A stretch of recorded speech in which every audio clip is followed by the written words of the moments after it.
உங்களுக்கு ஒரு கதை தெரியுமா? அந்த ராஜாக்கள் சண்டை போட போகிறாங்க, தண்ணி இல்லாமல் போயிடுச்சு.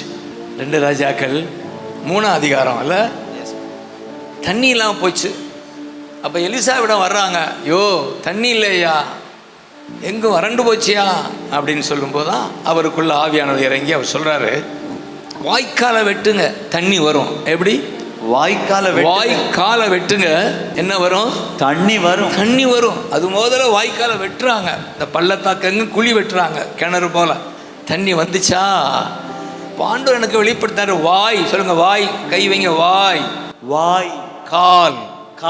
தமிழ் வாய், ஆங்கிலம் கால். இதான் வாய்க்கால். இந்த வாய் என்ன செய்யணும்? கால் பண்ணணும். ஹalleluya. கூப்பிடணும்.